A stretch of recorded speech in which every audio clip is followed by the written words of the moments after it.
They said that the Avengers was the most ambitious crossover of all time. But right now we have the 3 bald boys in one room. Wait, we're all bald? Yes, we are. Jesus. We got Cameron on a spinning bike. Thank you so much, Cameron, for being a good sport about this. Well, now I can get my Your steps in. I just want to remind the audience that like this isn't like a budgetary thing. We have chairs. This was like it was a decision made. Yeah, this is a decision made. Okay? I held them at gunpoint and said, I don't want no stinking chair. You will get me on that spinning bike. I will power this entire studio with this bike. Yeah, if I stop pedaling, all the lights will go out. You'll notice that the footage is getting darker right now. It's actually no. It's those old timey cameras that are like hand cranks, so like this not a constant frame rate. You gotta keep pedaling. I'm sorry. Okay. There you go. So if you guys hear any pitter patter, that's usually That's me getting at her. That's Cameron getting at her. We're just gonna jump right into it because we want to get to the spoilers like ASAP because there's so much about this movie that like you think are spoiled in the trailers, and there's like stuff that doesn't happen until like later from the trailers, but there's so much extra in there that you're just like what literally the very beginning is all of the different Warner Brothers logos and then all of the different DC logos through like all time. I was like, oh cool, this is going to be fun. The last trailer ends and immediately like they zoom through everything. I was like, oh my god. So they're like it's like a jump scare almost. Your set goes by in a flash. Oh my god. That's the first but not the last flash truck for this. There we go. But yeah, the movie starts out like super quick, and the trailers basically spoil the fact that there's going to be 2 Barrys and that Supergirl Kara shows up. Supergirl. And it surprised me because Kara doesn't show up for a while. Yeah, so I was just waiting for it to happen. There's plenty of media out there that like they're spoiling this movie like really hard. I'm gonna say what we're all thinking. When Kara shows up. Yeah. She's not blonde. What's that about? See, right? That's what I mean. Everyone in the theater got up and said, "What the hell? Yep. Why is her hair black and short? She's famous for having long blonde hair." A lot of the people literally pointed and went.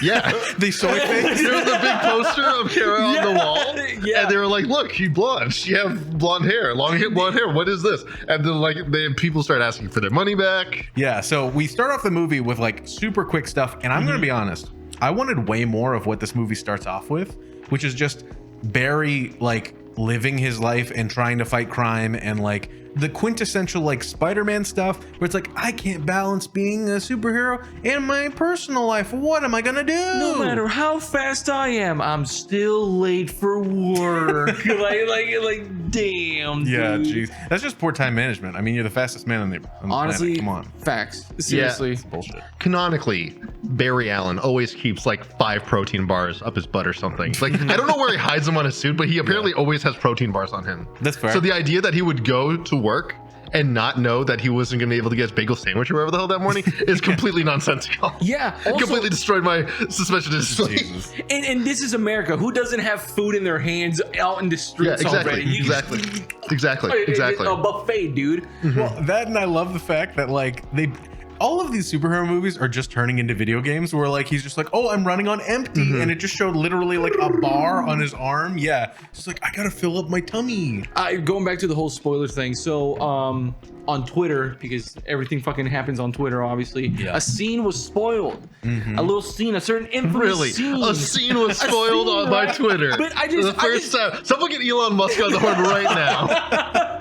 I didn't spoil it. I never saw that. No, that's not real. No, but he'll let the entire movie sit on Twitter for the next 24 hours. Exactly. Yeah. No, so like going back to what you were saying, like even seeing that so-called spoiled scene, there's still so much in this movie that happens that honestly, what was spoiled wasn't even like that crazy compared to the entire film. Am I like, can I be on like, sure. Yeah. The couple things I want to get out of the way are all of the stuff that I saw in media before this, and I mean like interviews and stuff. The guy that plays Zod, like he's in the trailers, he shows up.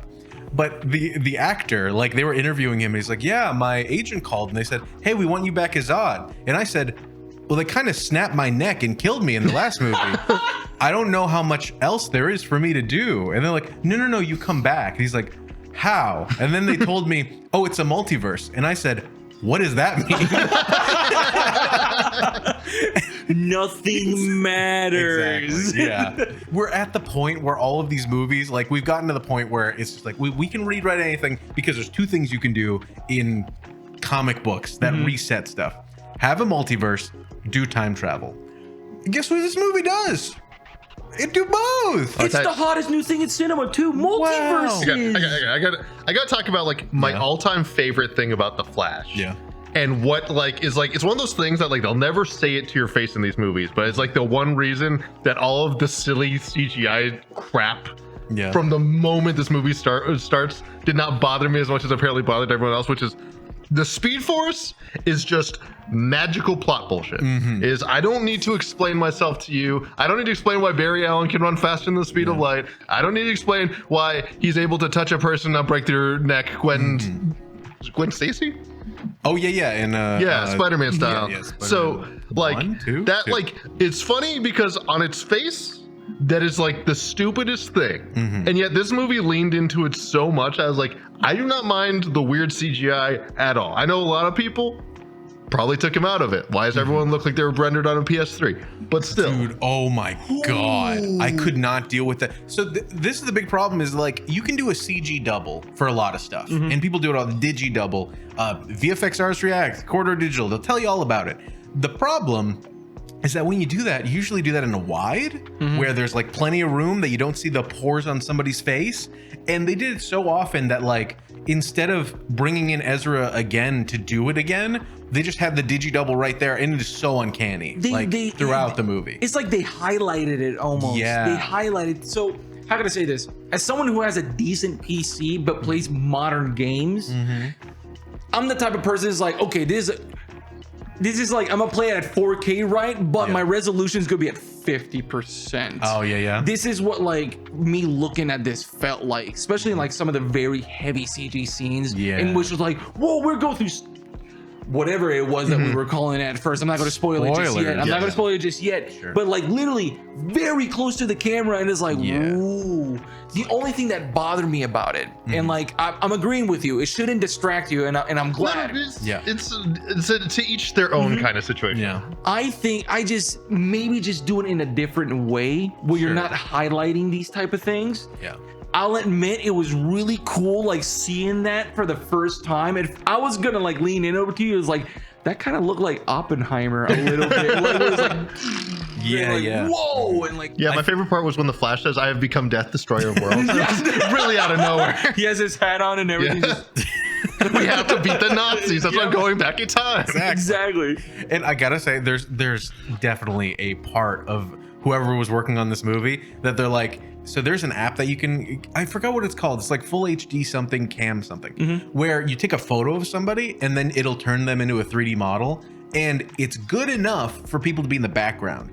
I swear there was so many, there's a moment in this movie that recurs that has so many 3D models in it that I'm just like, I think they were like, we're on a time crunch, and for us to do reshoots with Ezra, we don't have that much money to give you. I swear to God, the number of Digi doubles I have, it makes me think they could not get Ezra to sit still long enough to shoot any part of this movie. So they followed him around with a microphone and just caught him talking to himself. And they're just like Digi doubles everywhere. Like Boo from Monsters Inc. Yeah. They couldn't get him in the chair without just punching people in the face. Yeah. I like, how can I say, I don't know about the whole like everything that's happening. I've only like seen like certain things here on TikTok and whatnot, but like after seeing and hearing all this, how do you publish a movie like out there with like so prominently? You know, like I see ads of it on my TikTok, on my fucking, on every single app. Like it's there. Two things. One, they like, when all of this was happening and they were like litigating against Ezra, Warner Brothers said this, they're like, don't worry, we're still using them, and we're still working with them, and we're gonna do reshoots on this movie that's not finished. And everyone's like, what are you talking about? And then two is the fact that I don't know if anybody's been checking the news, but the DC universe is going to change in a big way with James Gunn at the helm. So I literally, and I kept joking that I'm like, at the end of this movie, it's just going to be like a darkly lit room, and James Gunn will walk into the light and be like, none of that mattered. Don't worry about it. The next one's going to be good. And surprisingly enough, I'm going to be honest, this was probably the most enjoyable DC movie I've seen.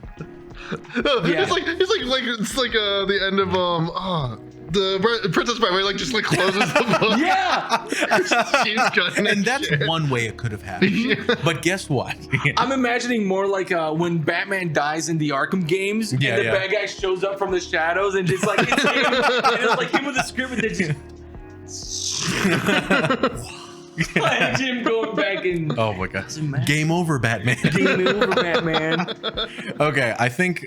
Is there anything else you guys want to say before we get deep into spoilers? Because there is like one thing I'm dying to talk about that's been circling around the internet. Yeah, I'll say this is my last and the last time I'll bring up Ezra Miller specifically as a human being. If he wasn't so trash as a person, I could have actually enjoyed this film. Let's say that like I was a bit younger. Sure. Right. This was like in 2030 something, and my parents tell me, it's like, Alan, you see that scar on your head? Well, the Flash put you in a microwave from a building. Okay, I hope I put a spoilers thing on that. Okay, now that we picked all the audio to save your life. All right, so the plot of this movie, what does it look like? Yeah, what shape does it take? Give us a rough outline. I'm just going to preface this with the fact that the two clips I've seen circulating all across the internet are one, the Flash putting a baby in the microwave, like happily, like he has like a smile on his face, like it's a hot pocket, like ready to go. He's just like, this is going to taste so good in 2 minutes. He needs the calories. Yeah, exactly. And then the moment where you see like Barry's face, like just as a whole, like in reality. And like that's what I find so interesting about this movie is how much like the Spider-Man Across the Spider-Verse movie is so huge in pop culture right now. Like everything is about it. The Flash movie has only been like leaked like a couple of images, and then everybody being like, what? I'm not gonna watch the movie, so I assume that this has something ridiculous bullshit, or this is Photoshop. Like all of them I thought were Photoshop. No, they're in the movie. Yeah. Just I have no idea what context. But can we give the movie credit for that? Yeah. Because usually movies will show you, trailers will show you that and then spoil the entire thing. I don't know if like you guys are the type of people that are like, okay, I'm gonna watch the first trailer and avoid all of them. Yeah. Like 100%. just try to do that. I have ways of like segmenting every single part of my brain like a Rubik's Cube, so that I can watch a movie that I know every spoiler for and be like, yeah, I didn't see that coming. They immediately spoil that Batman's in this as Michael Keaton, and I don't feel like they do anything more than what's in the trailers. Yeah, true. Okay, well, there is that one. I think we need to actually start. Okay, so let's actually dig into the plot a little bit so we can give some context to all the people who are probably screaming at the screen, why the hell am I still watching this? Yeah. I have to plot this movie because this was the Flash movie. So you assumed it was just going to be your old rigmarole, like, he gets his powers or whatever. And I think they did a really good job of starting with a day in the life of the Flash. Like this is his, ever since he joined the Justice League, this is his life. He's dealing with lots of like weird problems. He's still figuring out how to be the Flash. So like it gives you he is not the like fully formed Flash yet. Yeah. He hasn't had those like lessons. In Marvel, that's called, well, I mean, there's a similar thing called damage control where they just clean up after the superheroes to make sure that like everyone else is fine. And it was kind of shitty hearing Batman being like, go deal with it. I got bigger stuff to deal with, you silly goose. Also, I agree, but I would like to think that he knows how to be the Flash. He just doesn't know how to balance it with Barry, that kind of thing. Sure. Yeah. Sorry, go on. And so, no, I mean, that's it. It's like we start from a place of the day in the life of Barry going to work is interrupted by a day in the life of the Flash going to work. That's then interrupted by a series of hilarious things that honestly, it feels like the Flash could have solved all the problems much faster than Batman could have with significantly less collateral damage. 100%. Is there Batman insurance in Gotham? I assume Bruce Wayne will take care of it. Because as cool as that shit is, I can do the Akira drift here and there, but he still crashed into a couple cars and shit. He's still launching bullets and live ammunition out into the street. Yeah, like frankly, very inefficient at it. Well, it's a car. Barry can chase a car. very easily. He can run across water. Yes, Batman's car cannot go across water. Yeah, oh my god, it's like, if that touches the water, the entire city's gonna be fucked up. It's like, guess who can walk on water? It's fucking Who's Flash. literal speed Jesus. Yeah, exactly. Also, and it's a Humvee. It's one of like the slowest vehicles ever. Like, come on, dude. Also, that's like a busy downtown. Yeah, it took Batman and Wonder Woman to stop this. Well, Barry's like, oh, well, I saved like 12 children. Like, okay, now that brings us to our next point, which is the problem Barry is apparently cleaning up is something happened. It's not clear that what is happening with the like bioweapon is related to what's happening at Gotham General. Also, Gotham General is the worst hospital according to every Batman movie. Yeah. Like it's always getting blown up. It's always getting invaded. Something's always happening to it. 2 stars, but they're like, the ambulance brought me here. Yeah, it's the only hospital that stays open. Like somebody's being wheeled in, is like, please, not here, not here. I will pay anything to get out of here. Please go to Metropolis General. Please. But then, so now we're like some stupid banter, Alfred being Alfred, and then we cut to the scene. I can't stress enough how frustrated I was with the fact that Guardians of the Galaxy Volume 3 had a lot about saving animals. And they just dropped this dog from a skyscraper and then cut back to it during the credits to show the dog just being put through hell, like as it's falling, getting hit with babies and shit. Didn't even get to eat that burrito. Yeah, so we see that the building's collapsing and Barry's like, it's no big deal, it'll be fine. And Alfred's like, the building's gonna collapse, dickhead. Like, come on. And so the babies start falling. And one thing that I appreciated that they did was show that, like, okay, the Speed Force make you go real fast and do energy attacks. It doesn't make you super strong. So, like, as he's doing that, like, yeah, Barry can hold the baby, but he can't, like, leap through the air, grab all the babies, make sure they don't snap their necks. True. Like, I appreciated the amount of, like, in his head he was working through, okay, how do I, like, make sure they're caught in a microwave so that I don't, like, accidentally tap it and it explodes into a million pieces. Yeah, he's the Flash and he has to think about it, make sure he's not, like, murdering these people and whatnot, murdering these innocent little babies. As inhumane as he is trying to save these kids and woman and falling dog, he still manages to do it while still being technically the Justice League, like, janitor. Like, what is he even doing under the building? He was wrangling cables. Like a Three Stooges skit. Like, whoa! I thought he was trying to keep the cables from damn falling into like water or something. Was that it?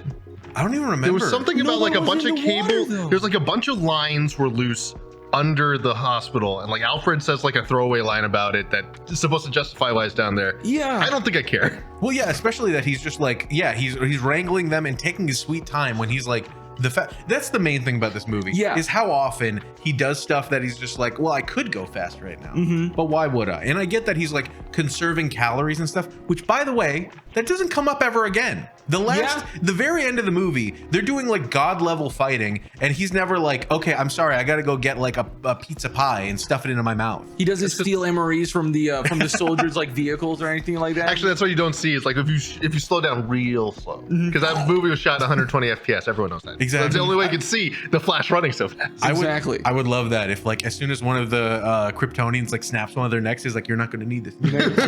He just grabs it. God. Hospitals collapsing, all this stuff is important because it actually helps us get a sense for his power set. Exactly. Is like, you've seen it a million times of like, Quicksilver goes super fast. Cool. But there's like neat and tastefully done in terms of, yes, he has the ability to go super fast, but it's not like when Superman goes super fast and breaks a sound barrier and there's like the cone and everything. It's literally just, he gets to be fast without consequences. And I gotta say, his running at the very beginning was the funny. This movie is so hilarious in what I presume is unintentional ways, that his running is like this. And gliding through the fucking the time. Well, you have to understand the Speed Force isn't like normal air. If he's not running, he's running. It's just and like I get it, because later on they like lampshade it where he's like trying to do it and messing it up, and it looks really stupid. And I'm just like, okay, are you guys like really just saying like, you know, that Zack Snyder guy is kind of an idiot, and like the way he made him look in Justice League, we're gonna take the piss and make him look stupid. And it doesn't help the fact that at the very beginning you get this incredibly rendered, like the world's going by, they do this dolly zoom you could not remotely do with an actual camera, for him to oh my god, like, it's so good. That's what I mean. Like I get the visual. It looks like it can look dope. I feel like it should have just been done slightly different.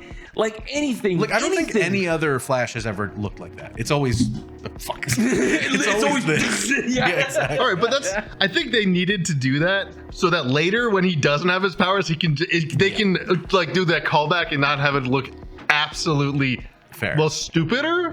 The thing that I find interesting about this is that like the Spider-Verse is jam-packed with not only so many references but so many like really good setups, payoffs. This one's just jam-packed with bullshit. Yeah, and but it's equally as entertaining in a weird way. Like I did not dislike this movie at all, but I will not like if I rewatch it, I'll just be like, this was fucking ridiculous. And there's nothing I will ever remember from this besides, oh yeah, they put a baby in the microwave. Stop it. Well, yeah. That's not the only thing. Okay, but so you forget that you forget she threw the fucking baby after so we put fell. Baby in the microwave, saves babies, saves lady, saves service dog. Oh, wait. And the one thing I want to mention that I appreciate that they did in this movie similarly, not kill the dog. Well, yeah, definitely. But also the reason why I think that this movie can get away with this stuff more than other movies is that Barry is so fast that stuff that we think we have no time to fix, he can fix. Yeah. So there's the moment when the babies fall out of the window is like, oh my god, like it's so ridiculous that like they're dead, they're gone. Yeah. And so Barry coming to fix it is like, oh, he has plenty of time. Like this is the only way, and I appreciate that they did it where it's like, okay, cool, something terrible can happen, but Barry has enough time to deal with it, except for getting to work on time. Like what the fuck?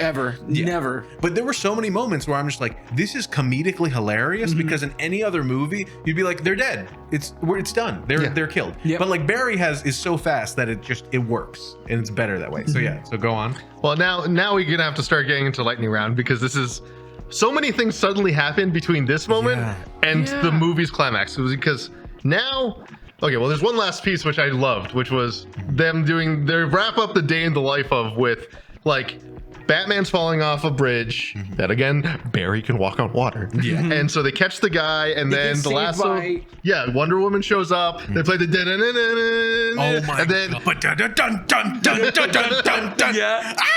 and there's just a dude ripping a guitar in half. So good, but it's like a comedic like beat. So like all of these moments that are meant to be like cool, we've seen so much in the Justice League or this entire series that we're like, it's just campy, hammy stuff. I've missed it and I'm glad it's here. So Wonder Woman shows up. I bring it up just because she does the typical throws a lasso, can't tell not the truth, and then Bruce Wayne literally just says, "They don't stop talking." No, this is my favorite thing though. Is like, I realize that the way to solve crime is to just solve poverty, but I don't want to just solve crime. This movie pays so much lip service to like all of the stuff that like a little throwaway line that Into the Spider-Verse will be like, this is the whole plot. Like there's so many parts where they're just like, wouldn't this be a funny quirky thing? And Into the Spider-Verse is like, no. This is all the text. It ain't subtext, it's the text. So that as well as both him and the like Falcone's like son are just like consistent. It's like, I also have daddy issues. And then Ezra Miller touches the thing. Oh, his name's Barry. Barry touches Miller. The thing and he's like, I don't know what sex is, but I've heard it in theory. I'm like, bro, he did not need to say that out loud at all. So does the lasso like just nonstop make you talk? It compels you to tell the truth, but it doesn't actually ever compel someone to speak. You have that's what I mean. Like you have to ask a question, right? So like Batman literally just sits there like a little kid, like okay. Now the world's greatest detective. Now we dwell on this for ages because this is like a great setup to like this is what's going to happen, and then the rest of the movie is just the flashpoint. Which for anyone who doesn't know, here's the super Cliff Notes version. Barry's mom, this is his backstory, dies off camera. This is important. If she died on camera, we might actually know why she died. But no, she has to die off camera, so we don't question it. As a result, Barry gets upset because he's like, why'd you die off camera? What's that about? So he finds out that he can run so fast that he can run faster than time. He literally can run backwards in time. And I actually do like a kind of clever thing where if you watch him running in what they later dubbed, like when he starts running faster than time, he is suddenly in what I assume is a literal blender that has been coated with like just CGI drippings. Oh, you're talking about the like Coliseum? He he's runs in? so fast that he enters what's, I think he called it the Chrono Bowl. Yeah, it's the next Chrono Bowl. Yeah, the next NFL. Yes, the new NFL sports bowl. Which it's on after the Super Bowl on Sundays. ABC. Yes. Yeah. Which I think that it's based off of like a zoetrope. You know those things you spin so fast that it looks like something's moving? Yeah. So that's why there's like all the copies of them going down in this big funnel. None of them look good. Yeah. But the point is... And this is where the CGI is like so bad. Yeah. Because you have so many of these CG like elements that's like, okay, well, for us to render that before 5 years from now, we got to like crank down the resolution and the polygons. Yeah. The wide angles looked great. Yeah. They did. 100%. They look great. That's I'm a die on that sword, dude. The wide angles look great, but as soon as they got close, as soon as we got inside the dome and like started to see the POVs, that's where like literally the cracks show. This is what we get for seeing it in Dolby. Yeah. This is It's our fault. so loud. Yes. I'm still deaf. I'm not even sure I'm talking. All of his powers were so loud. Like it reminded me of I don't know when we'll release it if we do, but we talked about the Transformers, and then like early Transformers movie had all the clinks and clanks, and they were right in your ear.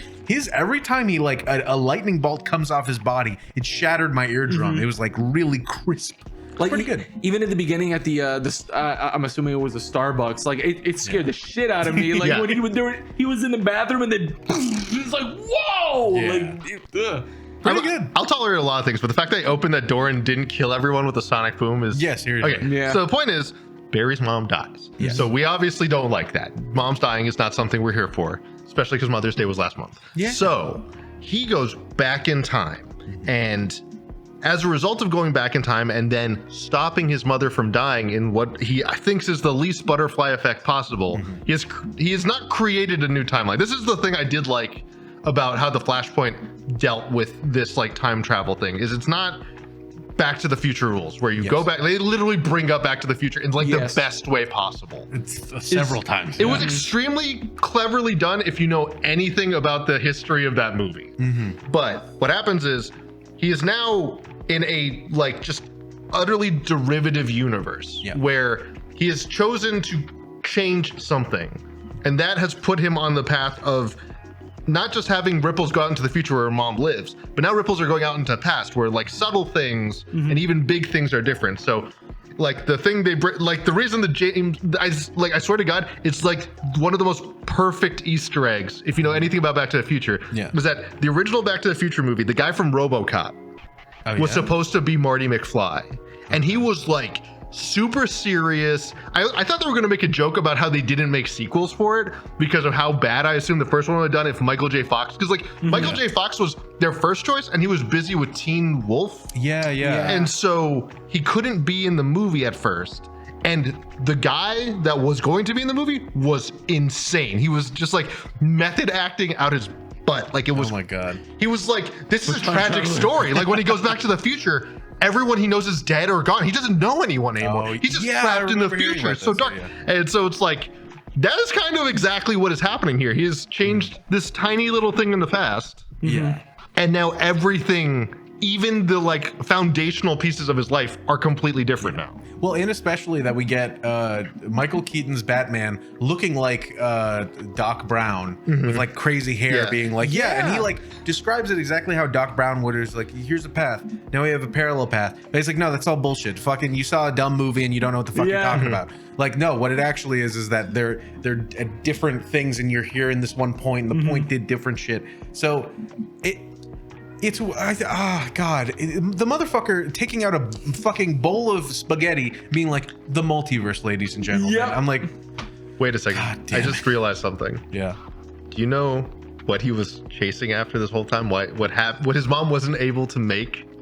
It was his mom's spaghetti. Mom's spaghetti. His knees weak. Arms are heavy. He's got to go faster than the speed of light already. For mom's spaghetti. Yeah. Wow. That makes all right. so much One sense. obligatory Eminem joke over.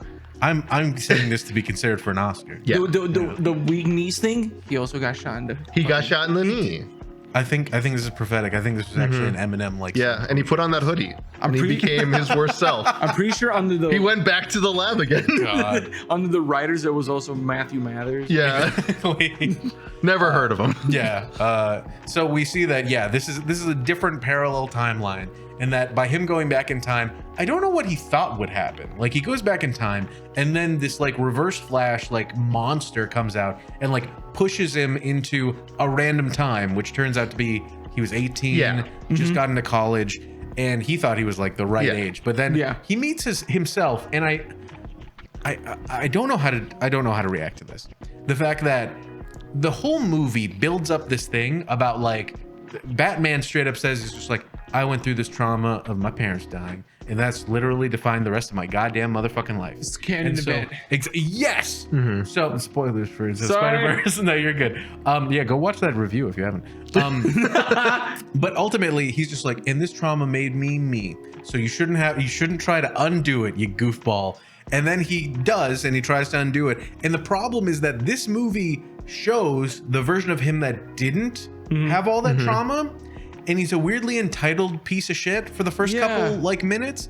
And so this movie unintentionally in my mind had like a little bit of like a strong men make strong or go through hard times, where it's just like you need to suffer to be a good person. And I'm just like, Jesus fucking Christ, do we need to do this? Like that the one kid that was like the what was it, like an only child of like a loving family is a kind of dickhead loser? Like what the fuck? I think that's the point though, is literally that Barry is not well adjusted for trauma either. Them introducing it and like showing that Barry immediately is just like, wow, this guy's kind of annoying and stupid. But both of them are shitty to each other in different ways. Yeah, we get the time travel thing, and I'm gonna be honest, in the original Flashpoint, I liked it a lot more, where like I really thought Michael Keaton was actually gonna turn out to be Thomas Wayne. Yeah. Because in Flashpoint, one of the other things that happens is like Bruce always has to go down the alley, but in that version, Bruce and his mom get shot, and Thomas Wayne becomes like a very vigilante using guns and like stitching himself up Batman. So when he's stitching himself up like that, I really thought that was going to be like Thomas Wayne doing that. Yeah. So there were little things that like they still pulled it off just fine, but what I found incredibly interesting is like they did not actually make that too much of the focus. It was still a very internal struggle that makes up the stakes of this movie, even though we're getting like alternate reality Batmans, alternate reality Supergirl. I have to give him points for that. Sure. Well, I want to talk about how he discovered his ability to get into the time dome, the chrono dome, or whatever it was called. Yeah. Because he was on the phone with his dad. His entire event with his dad, right? Like his dad is in jail because the legal system has fucking failed him, right? And that's the whole reason why he's doing this entire thing. Yeah. And he's literally talking to his dad, and he goes to his house and everything, and like sees like his young self. Dude, he literally does the Forrest Gump thing and runs away from his feelings. And just keeps running. That day, for no particular reason, I went for a run. You know who actually ran from his feelings? And ran so fast that he caused the problem? Who? Sonic the Hedgehog. That's true. I literally, as soon as I saw him do that, I'm like, this is the intro to the first Sonic the Hedgehog movie. Dude, he can't outrun your all feelings, the hits. Sonic. Holy shit. I really wanted to. When we were walking in, Cameron was just like, I swear this movie's gonna start with them in a fight and be like, record scratch. I bet you're wondering how I got here. No. Actually, here's another thing. Yeah. His dad is not played by the same actor he was played by in Justice League, which means technically, is this even the same Flash? Ask yourself that. Because he went back in time in the Justice League. Yeah. So I guess that created the paradox that his dad is now a different person, but he didn't notice. Okay, so, well, long story short, the actor that played his dad in the Justice League is the same guy that played Dr. Manhattan in The Watchmen. So as soon as I saw his like schlubby dad, I'm like, what? He's supposed to be a chiseled piece of blue man meat. What the fuck's happening? He's supposed to be floating. He's been getting hard in prison. It takes a hard man to be in prison, and he's been getting hard. The main conflict is that Bruce Wayne goes out of his way to tap into security cameras to be like, this is the evidence that'll exonerate your dad. But oh no, your dad didn't look up into the camera, and what are we gonna do? How convenient. There's nothing we can do to do it. Let's be honest, his dad's an insane person. He wears a baseball cap inside. What's that about? Yeah. I do love that he's just like, yeah, Dad, I'm sorry we can't do anything. You look too fucking shady. And you look like you just stabbed your wife and then went to the supermarket as an alibi. Yeah, I mean, actually, wow, that does kind of. Yeah, I mean, tomato sauce is red. Yeah. Also, the timelines. I like, even if that was actual footage, like the timelines are just not going to match up based on how much word of mouth is going around. So we fast forward to the fact that he meets up with younger Barry, and he's telling younger Barry, is just like, oh, you have a date with like our crush that we've had a crush on forever. Fuck that, you're gonna become a superhero. So he runs him over to where he had first gotten his powers, and sets it all up perfectly, and uses his phasing ability, where they show microscopic, like at atomic level, their atoms phasing through a wall. Which I don't think we needed to see that because he's done it, but looked rad as hell. It looks super cool. I agree with like they didn't have to show us that. Like the super close like eyeball shot was like really cool. It reminded me of like what was it? Oh man, that one crazy animated show where like the eyeball like grabs the fly. Oh yeah, Eon Flux. Eon Flux, like that shot, like it was just weird, and then all the atoms and shit. That's when it felt like okay, this is just a render test. And the reason I need to bring that up is that part looks so cool. When they zoomed out, you could tell it was a digi double, and they're like close on his face. I'm like, fuck me. And then that's when it like got really bad, the digi doubles. But then he gets in the place, he puts him there, and then a lightning bolt goes through him so bad it breaks one of his teeth off, and his powers go to the other Barry. And I guess that's not even a way to say like, oh, only one Barry can have the electric powers. Like it's just like, of course it's a plot convenience. That's a huge thing in the comics because there's Reverse Flash. There's like the Speed Force is a shared energy. And so the fewer flashes there are, the more each flash gets the force. It's literally the Highlander rule. So there can only be one. That is his whole thing, Reverse Flash. I thought they were gonna actually play that part up. Exactly. And they completely sidestepped that, which I'm glad they did, because that's like too much plot contrivance. Like the emotional core of the film was very much an internal struggle for Barry. We didn't need a Reverse Flash to show up at the 11th hour. Also about the whole power thing, I like that they symbolized it with the tooth. In which, like, obviously the lightning went through and like into the other Barry, right? But like his tooth came out and into his mouth. Literally just went and he had to spit it out and give it to him. But somehow old Barry knew that he lost his powers and that he lost his powers and that young Barry had them. How did he know that young Barry had them before young Barry even did anything? I don't know if he knew. I think he only knew because he recovered. Like his body was healing. Remember, young Barry's body was healing, and then he tried to run and did this stupid thing and was just prancing around. Which those I guess I didn't see that he saw that. I guess my bad. Which those security guards are so fucking shitty that he was screaming in the atrium. He ran into a wall. Yeah, exactly, and nobody noticed. But then they go back, and then new Barry has the young Barry has the powers. Same apartment as he's had before. And this is the part where I thought the movie was going to get to its emotional core. But the movie hinges on nobody learning a lesson until literally the last 2 minutes of the movie. And so he goes there and he's just like, okay, hey, I'm going to mentor you on how to use your powers because I've been doing it for a couple of years. And he's so shitty at it that like he not only like does a pretty terrible job of like, I know that like young Barry's like super quick and doesn't want to listen, but at the same time is doing like a very poor job of being like, hey, I have gone through a lot of shit and you haven't. Maybe we should like, talk to it heart to heart. I'm you. I know what the fuck you're like. I can kind of do it. And instead he's just like barking orders at him the whole time and getting frustrated to the point where this is where I thought Ezra Miller was coming through and that they improv this, that they like, you see their hand like that Arnold meme where he's like gonna punch him and like he says like, how do I punch somebody so that they lose their memory, which I think is like a Superman joke. Like I feel like that happened in the comic where he punched him in a certain way where he like lost his memory. But at the same time I'm just like, this is very poor. Like you're a bad person. This is bad. It's a very reactionary thing for you to do where like literally he's like slow in time. It's like, I'm already in the action. Now I'm thinking about it. Like what? Like that's a very weird thought process. Well, he lives eons in every second. So it's not that way. True.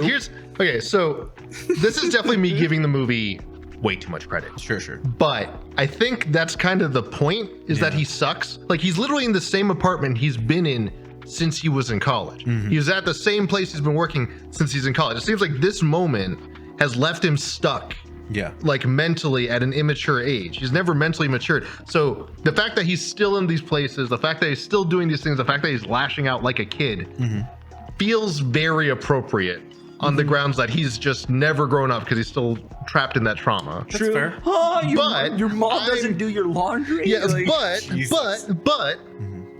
giving the movie a lot of credit, and I know there's a writer's strike going on, so that's probably not. Yeah. And I'm very curious what compelled them in this script for him not to just tell him. He's just like, where I come from, your mom's dead. Like, you don't get how good you have it. Yeah, like, that would have been a good teachable yeah. moment early. And instead, he's just like, well, how do I tell him that in my universe they're dead? Like, I know that he's trying to tell him, he's like, hey, I have to go back and like let our mom die and her dad go to prison. But at the same time, like, if you it's one of those like rom-com things where it's like, hey, why the fuck don't we all just talk to each other like for 2 seconds?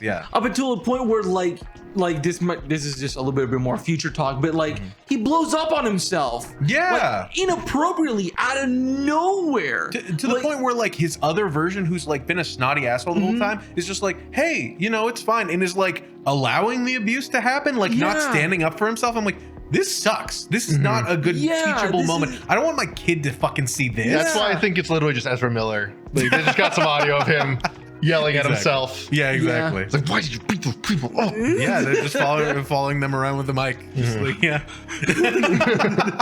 cameraman was very fast that day too. So young Ezra gets the Barry. God, I keep forgetting. Gets the powers. They go on a little teaching thing, and then they find Batman. And yeah, I don't know why I enjoyed so much. Just the older one being like, "Oh, Bruce Wayne's Batman." It was like, Bruce Wayne's Batman. Like, I don't know if we've gotten that in universe yet. Why were we? What did you think we were here? Exactly. Yeah. And then so we finally get Michael Keaton's Batman, and he was just all one-liners, and I don't think I dislike that. Yeah, but that was literally supposed to be the point, right? It's because that's the thing is like, I mean, they're gonna bring it up a lot more later, but like, it's very much that embodiment of Batman. It's supposed to be that zingy Michael Keaton 90s Tim Burton nonsense. I like that, like, between the I would say between the two Batmans that we saw in this, I want to say that this one was a lot more entertaining. Yeah. It must suck to see. I want to say it must suck to be like talent and to see someone doing your character from a different universe and come across better. Yeah. Like, can I say that? Like, I feel like I'd be hurt by that. No, straight up, I've never ever liked the Ben Affleck Batman. It's never landed for me. So this is what I think is, it's exactly the meme of like him just like taking a drag from a cigarette, Ben Affleck, and just like, oh, I don't want to fucking be here. Versus like Michael Keaton's like, I don't give a shit. I did Birdman. I've done my like magnum opus. I don't give a fuck. I'll do whatever. Like, it seemed like he was having a great time. Yeah. And that's what I love to see. That like, as soon as the Danny Elfman score of his like music went off, I'm just like, I'm home. This is home. This is great. He's just having a grand old time. And as soon as he puts on the fucking bat suit, where his head can't fucking turn. Yeah, I was just like, I'm home. This is the best fucking thing. I can't wait to see him just like a cardboard box, like trying to like fight people. And it was rad. Like, it was the best part of the movie is him just fucking around. There was a part with the tape measure where he's he's such a campy Batman that he's like trying to do the math in his head of like, how much explosive do I need to move an elevator with 2 guys, a Kryptonian, and myself? How much do you weigh? Okay. Yeah, even though he's a billionaire, he's like, I know enough math to fucking make this thing work. It was really the bat measuring tape was a perfect little accent. But then they go realize that they're like, oh, now it's like it felt like a lot of fetch quests. First, we need to find Michael Keaton's Batman to try to help us to fix this whole thing. And then now, oh, here's Zod. Now we need to find Clark Kent. Oh, Clark Kent doesn't like really exist. We need to find another. Cyborg hasn't had their canon event.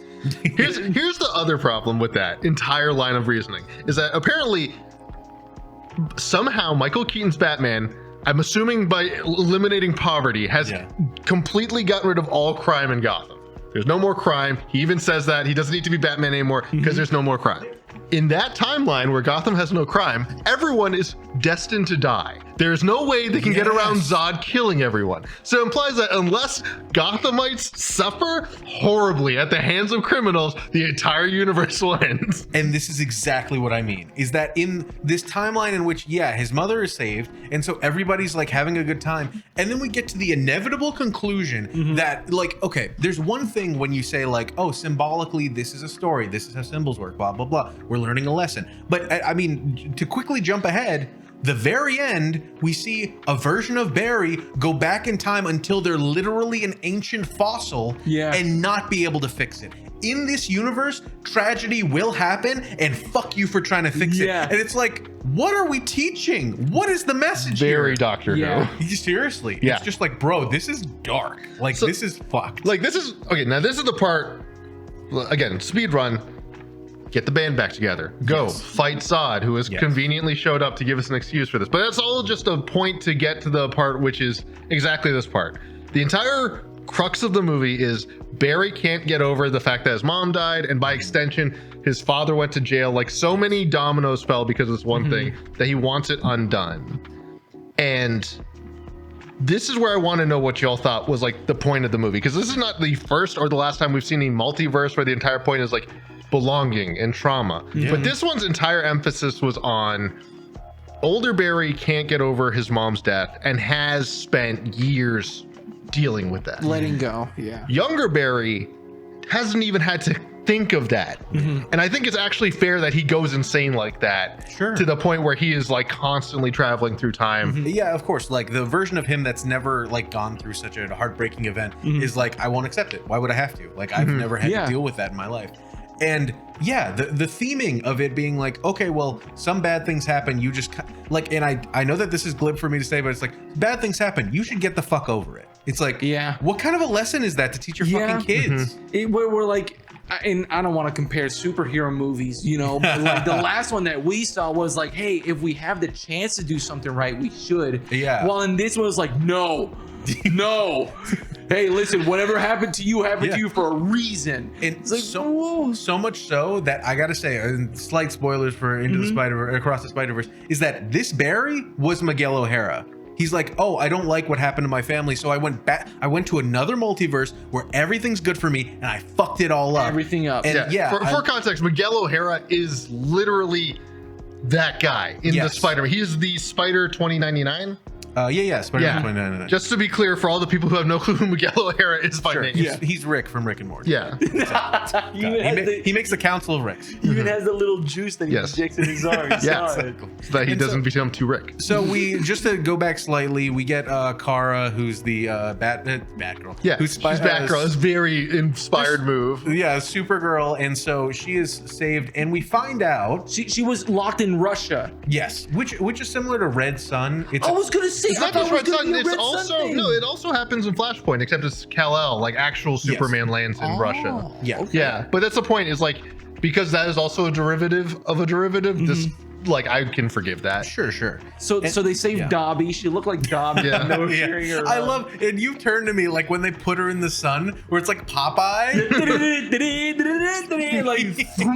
And then she murders like 30 people. It was like from a horror movie that she's just snapping necks. And it's like, I get that there's CG, and I get that we can pretend like, oh, they got hurt real bad, but bro, they were fucking destroyed, these humans. Also, was it implied that communism never fell in their world? There was a big red star there, wasn't there? There was a big red star, and it's like 2000, whenever like that Superman movie happens. Or 2012 is when that movie happens. They're definitely just Soviets. Batman had his bat vision, and he looked up and he fired his thing, and like even in like bat vision, that shit was red, dude. Like I think it's confirmed. God. My favorite part was when Tom Cruise was flying around. Oh wait, no, not Tom Cruise. It was who was supposed to be Tom Cruise in the reality? I don't remember. Michael J. Fox. Wait, was it Michael J? No, Michael J. Fox was in Footloose, and Kevin Bacon was in Top Gun. Or was it Patrick Swayze that they said? The point is, yes. The Russians go, and he's like, Batman, you clearly run out of bullets. So he's like, yes, for my bottom gun, but not for my top gun. Then he pulls out his top gun. And he Batman's all over him. Batman's all over him. I was waiting for him to say, it's Batman time. Batman's all over him. But I'm going to Batman them, and then he Batmans them with his batarangs. So they save Kara, and she like immediately is just like, all humans are stupid, I hate you. And points to her chest, like, you know what this symbol is? It's like, it's an S for super. Oh no, it means hope, of course. And I appreciate that, like, they don't dwell on the fact that, like, Red Sun Superman fucking hates people. And that she almost immediately goes is just like, oh, Zod's gonna kill everybody. This one guy did me a huge kindness. I'm gonna be nice. And returns just in time for Barry to be Frankensteined by like, I literally turned to Cameron because they were just like, well, we need to capture lightning in some chemicals. And I was like, is it Benjamin Franklin? Where they send up like a kite? They have a bat kite. No, they have a bat kite.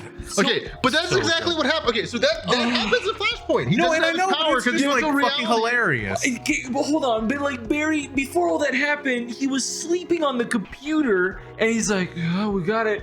And Batman shows up with like a piece of paper with like, "This is what we need to do." And it's like him drawn and like and everything with the chemicals around and everything. Batman already had it in his brain what we need to do. And I love that this like 90s Batman, apparently his like place is so dingy that he's in like a rusted chair that literally looks like it's from the set of Frankenstein. More power! Yeah. It just, you know? And I love, they do it the first time, Barry's fucking ruined. Hold on, what? So hold on. There's so much that happens in this one scene. Seriously. So he's Frankenstein up. We follow a string. And what is that string going up to? It's a fucking bat symbol. It's a kite. Yeah, bat kite. And like, there's a set of bat keys jingling around too. And like we follow a lightning bolt. Boom! It hits him. Follows down and he's literally strapped here with like bottles of like, dude, it could have been bleach. It could have been whatever. It doesn't matter. It was just like sink stuff. And it just blows up on him, literally frying him. Yeah. It was just too much. No, dude, that's kids exactly. Kids are not supposed to be seeing this. Well, it's a PG-13 film. They say the F word. They say shit so much in this movie that I'm just like, I'm waiting for the F word to see if this is rated R or not. They get one. Like, they get one. But that's what I mean. Is the entire time I'm just like, this is violent and harsh. Batman says we fucking fried him. Here's my great conceit of in the Flashpoint, in pretty much all of them. This is actually like an important moment for Barry because he doesn't have his power because he went back in time and prevented his mom. Yes. Basically stops all the events that make him him. Yeah. So like having to like parallel Barry's is a little weird, but this is like an important moment because it shows his determination that like he literally sets himself basically on fire and pours acid on himself and electrocutes himself all at the same time, and he's like, do it again. Yeah. And that's a good character moment. But here's my problem. I care too. This movie can't pick when it wants physics to be a thing and when it doesn't. Sure. Yeah. Because then it's like, all right, well, last time you were right next to her. You were right next to yourself. Yeah. And he got the power. So when you go up and do this thing again, wouldn't Kara get the powers this time? Aren't you just a conduit for other people to get the Speed Force? And now the Kara's super fast, but she's actually like somehow slower than she was before because of how fast Superman is. True. Also, can I say that the Flash putting that baby in that microwave was foreshadowing him frying himself? I think you're right. He was just trying to give the baby powers so the baby could help. Facts. Shit, you're right. Yeah, we need a baby Flash. He doused the baby in chemicals and tried to put him in a microwave. With a microwave. Gingerly, happily puts it in the microwave. So yes, he shocks himself. It doesn't work. They run out of lightning. And then Kara comes and she's just like, don't worry, I'll do you this kindness and fucking shock you to hell. And takes him up into this clouds, like mirroring. This is the... if I had a nickel for every time that they've had a movie in 2023 of a smaller woman carrying a big guy, I'd have 2 nickels. And it's just weird that it happened twice. That in Guardians of the Galaxy, Nebula holds Star-Lord in almost the exact same way. And I'm just like, this is just weirdly mirroring the other thing that happened. I'm willing to bet that they use the same body, the same like body thing that like, oh yeah, it looks exactly like Ezra, but actually weighs 20 pounds. Exactly. Like, oh yeah, objective. I'm willing to bet they use the same thing, same position in everything. The behind the scenes for Nebula, I think the actual actress Gillian Flynn, is that her name? Yeah. Gillian something. She has a YouTube channel where she uploads stuff, and they did like a behind the scenes of the movie, and I think that it was in that or is another behind the scenes where it shows her like holding it, and you see Chris Pratt on the other side is like, this is like a weird out of body experience. Like this is freaking me out. No, my favorite thing is her. I think it was her describing like someone went into James Gunn's office. Was like, why do you need a lifelike recreation of Chris Pratt with his mouth open? Shut up! Why do you ask so many questions? Shut up! I'm gonna be out of here in like a month. Don't worry. It's none of your concern. I'm leaving Marvel. We all agreed to this. This is my one severance. I agreed to forego my entire paycheck as long as I get to keep this one. And I refuse to answer more questions about it. So they rise in the air. He gets his powers back. It's super weirdly sad just seeing him like lying there on the ground like covered in fucking scars. Yeah. And then, so this was the first moment where I'm just like, okay, I feel like the other like younger Flash is like going through something like mentally, because he gives back the suit to like original Flash, like older Flash, and then starts making his own like outfit. And the entire time I'm like, that looks weird, and it looks kind of gross. Similarly to something to the else. weird gross man. Yes. He overheard Batman and older Barry talking about the whole dead mom situation, and like he was down there like, oh, if I was Batman and I was done with the Flash doing that, I would get on the machine and give myself fucking speed powers. Yeah, what the fuck? Yeah, now they have a formula for speed. Yeah, powers. Batman would also have speed powers. They just need Kara to go take them. Oh wait, I think there's like some plot contrivance why it's like specifically Barry's DNA that allows him to do it. I didn't hear that. Lots of people in history, a famously large number of people. I could count them on 2 hands and all my toes. This is where the number of people coming in the comments and tell us. No, I can count on all my fingers, all my toes. The number of times in history it's been documented a man threw chemicals all over himself just before he got struck by lightning and did not get speed power. This is a famously common thing. And now we finally get the actual like payoff to the entire movie that we saw in all the trailers that everybody was just waiting to happen, which is Barry, other Barry, Kara, and Batman all fucking shit up. And it was pretty good. It started off really fun, where they immediately go in where oh my god, the fact that like they did the discharge thing where it like shoots the it was hashtag discharge. Exactly. And it's fucking rad. I like the entire time we're just like, yes, this, keep doing this, keep doing this more. And so they come in immediately, like are doing all this shit, and Zod fucking shows up, and instead of just doing the villain thing and being like, I'm gonna take your blood, he says, I killed a fucking baby. Yeah. So much baby shit in this movie. That was the payoff that we all wanted from the beginning of the film. Exactly. It was Clark Kent as a baby being killed. And I love that. He's like, I like your style, Barry. I also put babies in microwaves, but I usually finish the job. To which I think I turned to Alan, I'm like, they kill a lot of babies in this. And Alan's like, no, they killed Clark Kent. I'm like, as a baby. He's like, what the fuck? Canonically, they did. Yeah. Like, holy shit! I forgot. Yeah, and so he deliberately says that, and then stabs Kara straight in the tummy, drains her blood, as if we didn't need to know like Zod is evil enough. You know, it's like, hey, I'm gonna wage war over your planet if you don't come to me. Also, this baby. And then Batman is. This is the stupidest thing, and I'm so glad they rewound it. Is that he just crashes right into the side of a plane? It's just like, what are you talking about? Why would you think this would work? No, Keon, you don't understand. It was supposed. It was such a beautiful moment. It was him just like, this is it. This is it. I think this is my final hurrah. I'm gonna take out the master ship. I'm going down, and I'm taking them with me. He says that. Yeah. I'm not going down alone. And like. It's unbelievable how comedic. Yeah. The shot. It was a shot. It was like POV of us looking up and just. No, that's not even when it gets funny. And Ezra goes, no. He just goes, no. Yeah, there's like no emotion in it, and I remember seeing it in the trailer. I'm like, that'll be a quick moment. No, it's the moment Batman dies. Yeah. Like Jesus. What are you gonna say? No. That's not even the best part. The best part is then he goes back in time and is like, no, we can stop this. And he's like, don't crash into that. He's like, all right, okay. I'm not gonna question that at all. Just the fact that he's like, roger that. No fight whatsoever. Can't blow that up. I'll blow him up. Yeah, he literally like 3 words. He's just like, it has a ray shield. Okay, cool, bye. Like that's it. Yeah, perfect. Yeah. And he's like, I'll go fight Bane instead. And then, literally Bane. Yeah, almost gets his fucking back broke again. Yeah. Also, Barry literally does the back break on someone. Oh shit, you're right. At the sound of knee drop. Yeah. Yeah, holy shit. Yeah, that man is dead. For real. Those guys up. There was so okay. I forgot her name. Kara, yeah. Kara. I think she's such a cooler version of Superwoman. Like, I thought she looked cool as shit, dude. The hair? I don't care. It was the hair, the design, the fact that she was just fucking pissed off and like wanting to do something. Like, I love that. But dude, like the fights between her and Zod gave me like I want to say Invincible vibes. Oh my god! Like, she was trying to save like the soldiers like from the helicopter crash, and he's like, nope. He fucking slaps it. God, that was really good. That was perfect. It was gross, the imagery that they were trying to provide to us. I was like, oh my god. I mean, that perfectly sets up like the ideological divide in case you didn't see the last. 100%. Not that you needed context for why Zod, the general who's coming to kill Earth, is a bad guy. And weirdly enough, Kara's a better version of Superman because she doesn't snap Zod's fucking neck. Yeah. Like, yeah, but she also God. fails to save the Earth. So is she better?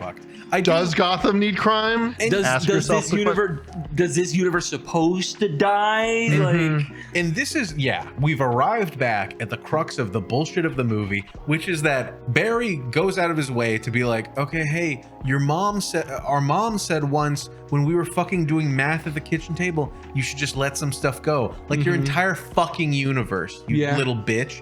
And so he's just like, no, fuck that. Yeah. I'm gonna keep going back in time forever, because why the fuck wouldn't I just keep doing that? Like in my head, I'm just like, you could just let him do that forever. It's fine. Like this moment will exist forever. You already have your powers. You can just zip away. Like you're fine at this point. Leave this poor guy to die. Yeah. Like, well, this is also the multiverse of madness problem where it's like, why does Wanda want to go to this specific dimension? Yeah. You could go save your mom any number of ways. Maybe one of those ways will work. Yeah. True. And we get the reveal that the gross reverse flash that we saw in the very beginning that kicked him into this one timeline that started all of this is also the younger version of Barry. We get a cool, I really did like the like orange Flash and blue Flash like dichotomy. You see those two colors, and we get a little tiny itty bit of a hint of that at the very beginning, that as soon as Flash goes into the mega chrome dome, whatever the fuck we called it, it flashes blue at the very beginning. We get a little bit of that. And then so we finally see that like the older version is gross looking. He's like, you have a scar just like I do. Oh no. And you have a bunch of fucking protrusions like I do because I got hit with shrapnel and didn't remove it. Yeah. Like a fucking weirdo. Well, I mean, if you remove it, you bleed out. Well, also, he has super healing. He got Exactly. struck through by There's so lightning and much. set on fire and shit. Deliberately Barry's like, you'll heal, it's fine, don't He worry got about it. shot in the knee. Yeah, no, he needs to carry every single scar every time he goes through the timeline change. And so we see that that's the version of him that's like so obsessed with like saving his family. He's like that drooling and everything. Yeah. Oh, yeah, you're right. Yeah, that He looks like a fucking mess. gross. Yeah, and it's like, this is what happens. This is what happens when you dwell in the past and you want to save your fucking entire universe. And so this was the most cathartic thing for me as a Kevin Smith fan back in the early 2000s, is that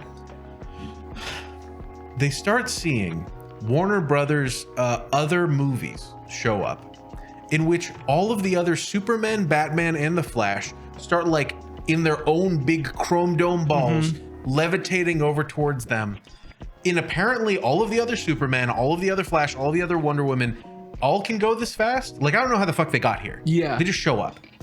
But they come up and we see one of probably the most disrespectful things I've ever fucking seen, which is Christopher Reeve's Superman showing up being like, this man is dead. And we brought him back to life for a 30-second cameo. Like, what the fuck? Very Ghostbusters Afterlife. Yes. Yeah. But don't worry, because it was replaced with the best cameo, because people have probably seen online that there are these cool images of, who wants to say it? Giant spider.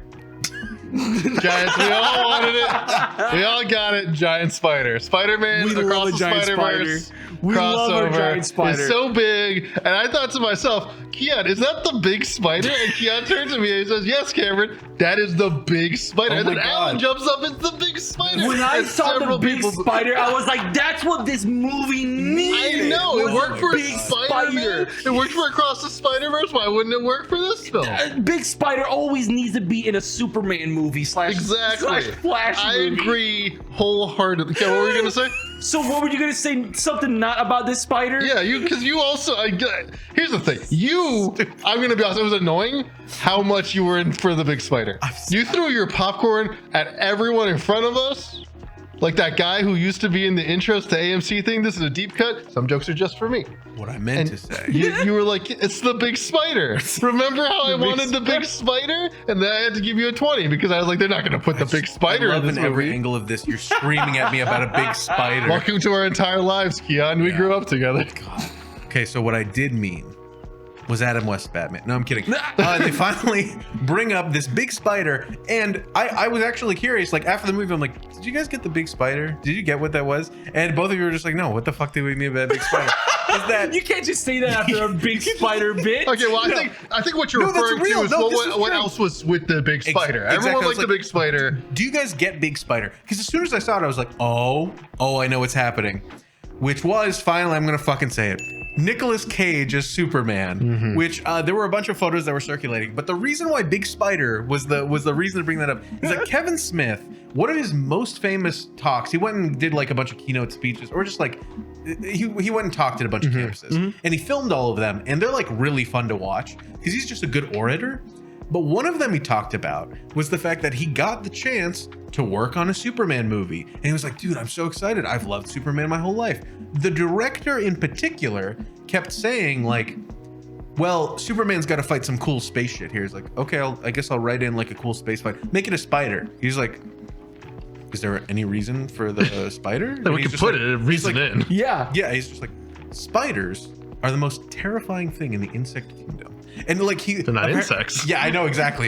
and like he kept like saying that this, like they would be like, okay, cool. He goes to like his Fortress of Solitude in the Arctic, fights a polar bear. He's like, why a polar bear? He's like, do you know that polar bears are the most dangerous mammals in the animal kingdom? Like the story is really good. I'll link it in the description. It's a really good speech. But especially this was the Superman that was being the Tim Burton Superman that was gonna be Nicolas Cage. And the button on this, which I'm going to spoil the talk for all of you, is the fact that the reason why the spider is really important and so memorable from this talk is that director that they were working with before Tim Burton was so into this spider that he was just like, man, I don't know what the fuck this guy's gonna do after this movie. They get pushed off the movie.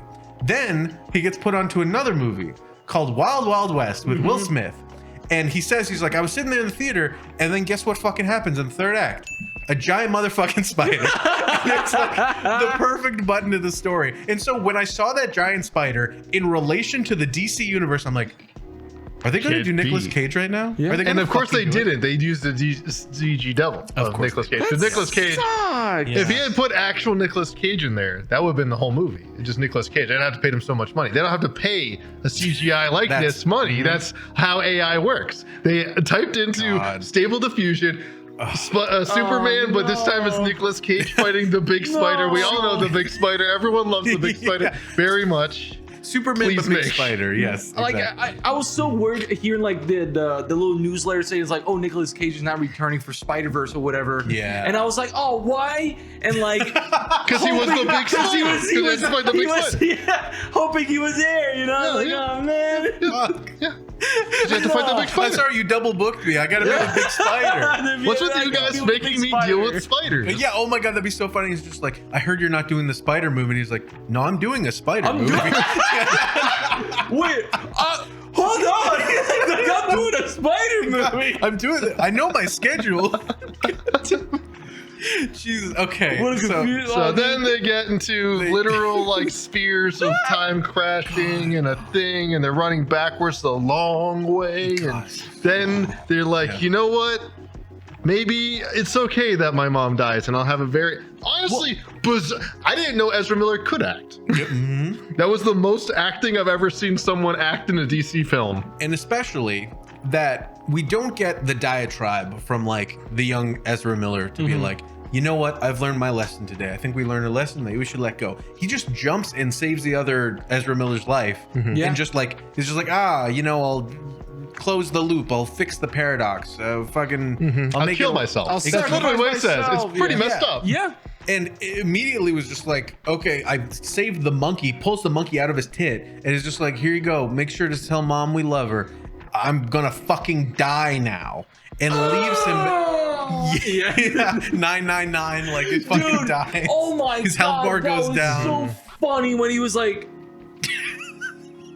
I was like, come on, dude. I want somebody to edit like a neck snapping effect, which is just a perfect microcosm of how much the movie like wants to. I don't even know if it wants to be taken serious. If it knows that it's like this is just hammy bullshit, which in my mind was punctuated with the fact that instead of him going back in time and doing the same thing that he did when he first put that like tomato thing in the cart to set all of this off, instead of just immediately going, he's like, no, I'm taking the fucking tomato thing back. He goes and talks to his mom, and it's a touching moment. I thought it was actually like done very well, and like a good send off to that for him to be like, this is the last time I'm ever going to see my mom or have the chance to.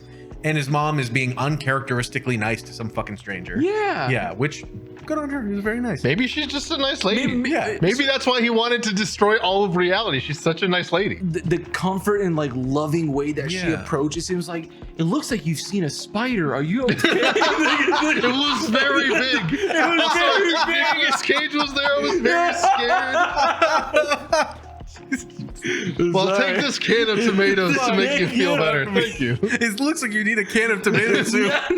I'll remember to get these later when I'm getting stabbed. Oh, fuck. But yeah, just to get to the point where like it's so touching, and then like a comedic beat, he stops time so he can go like slowly walk over and take this can of tomatoes. And like in my mind, I'm like, this is funny. This isn't a sad moment. They could have made it sad where like, yeah, he goes and does it fast and then lingers there. No, he walks slowly to pick up the fucking can of tomatoes and meander over to the aisle and put it there and then come back exactly like where he those was. things feel like they're out of order, right? It feels like he should have gone back in time, got the can of tomatoes, and while he's lingering, the mom, not realizing she doesn't have a can of tomatoes in the cart, sees him being all upset, and then this happens. You could just get it out of order and it would be a lot better of a payoff, because you're just watching him be sad, and now the emotional weight is really there. It's like, oh, he did actually get to say goodbye. Like, because that's a nice thing about like a time travel plot, where there's just like that, like those little edges of like, this is where something could have happened that we didn't get to see before. So we didn't see that. But then also like the problem was he can't make a butterfly effect that affects too far in the future. So the fact that he moves the cans around to then go into when he snaps back to reality and like there goes gravity. And the plot, like just to bring it home, there's a beat set up at the beginning of this movie, which is his father is an insane person who wears hats into stores and refuses to look up at cameras, apparently. I think it's his kink is looking shady in grocery stores. Looking like he just stabbed his wife. There was no reason for him to go like that to pick up a can of soup. Well, I mean, it was for us, obviously, because again, he's a psychopath. So then it turns out this time he does actually look up. So the footage is now actually useful in corroborating that he may or may not have killed his wife. So deliberately, Barry goes, takes this can of tomatoes, this can. He completely reorganizes the shelf. He gets the can. No, I'm saying he gets the can out from the shopping cart. Puts it away, goes back, or doesn't even put it away. He puts it in his pocket. Talks to his mom, and then on the way out goes and does that and has this eureka moment. And it's one of those things where it's just like, what the like? I get. Yes, this will directly go to the next scene. Cool, that's great. You just said goodbye to your mom that's gonna get fucking murdered like brutally in a moment. Also, how big are these shelves? I've never been in a like Publix or anything where I like had to like look up at the sky to get something off the top, bro. But that's also the comedic moment in my mind, is the fact that like Barry goes and does this heartfelt thing, tears in his eyes, and then a moment later is like crying, moving fucking cans. Like, it's fucking insane. Well, you have to understand, it's been eons for him. He's actually gotten quite over it. He's just like, well, were you okay with your mom? Oh, I said bye to her 3 days ago. It's been 3,000 years in my time. Everything moves so slow. What if the Flash was stupid?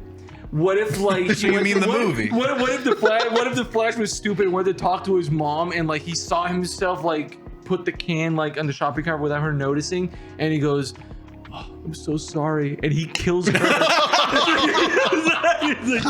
kid is in the shopping cart. I'm sorry, mommy. No, that's the genius part, because now they have the footage and they're like, clearly someone else killed him. It shows him with bloodied hands. I just know she has to die somehow. It's a canon event. I will say, like Spider-Man 2099's like nodding his head behind him.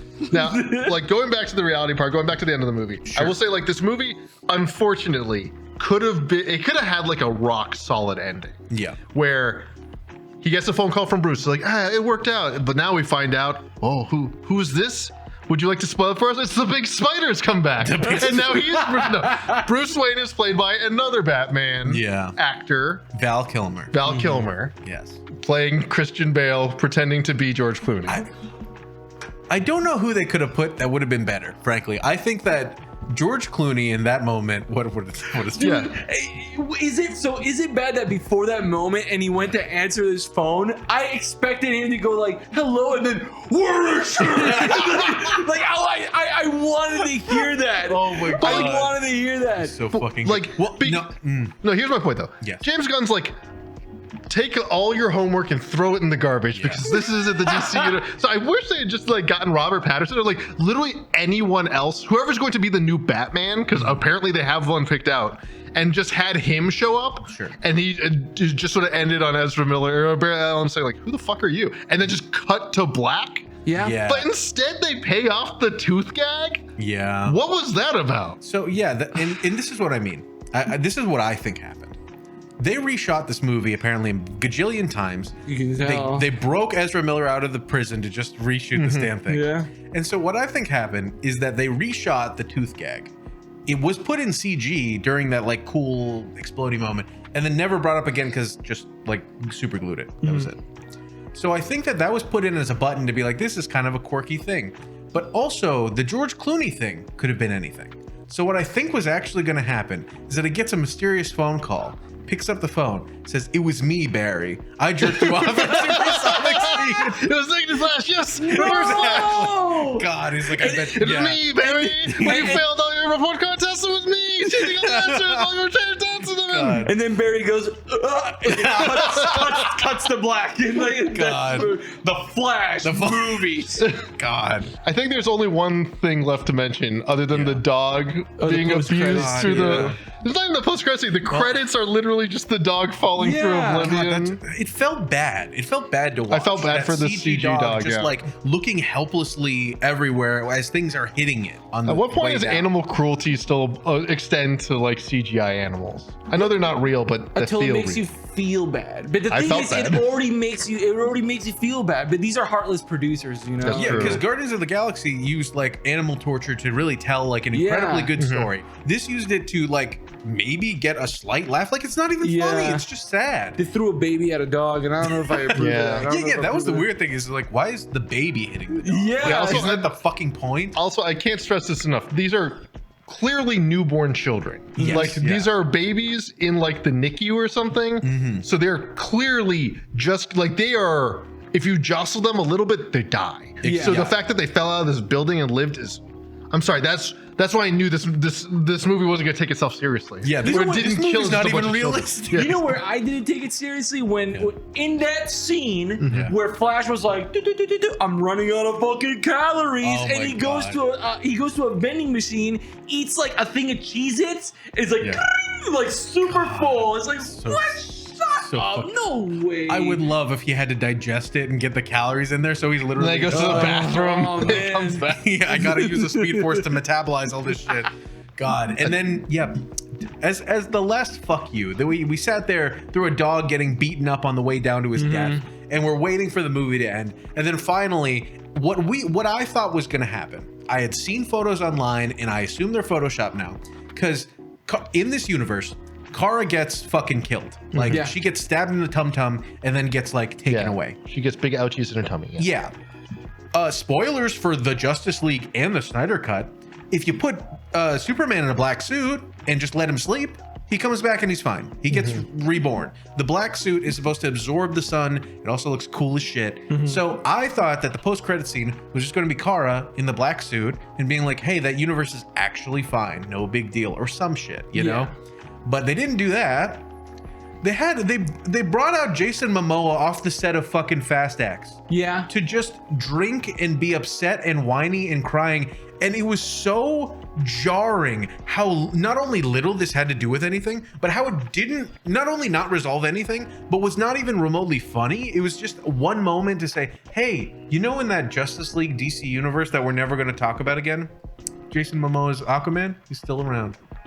You can take that to the bank. Here's what I couldn't figure out, because until they mentioned Atlantean treasure, I couldn't even be sure that was Aquaman. I was like, is this just the canonically fast X Jason Momoa? I would fucking love that. And he doesn't even know it's Jason not Momoa. He's like, yeah, Barry Allen, my friend. Yeah, Barry Allen. Yeah. Everyone knows me, famous actor Jason Momoa, who loves hanging out with my good friend Barry Allen, and also the Big Spider. God, my Big Spider, yes. my best friend, the Big Spider. The Big me and the Big Spider are in all the Fast movies. Oh, God. I don't know. This is my last question, right? Sure. How am I supposed to feel if I was a DC fan? Right? How am I supposed to feel? Like, usually whenever like a creative gets behind a movie or something, a director or writer, doesn't matter, they want to do it for somebody, not just for the moolah.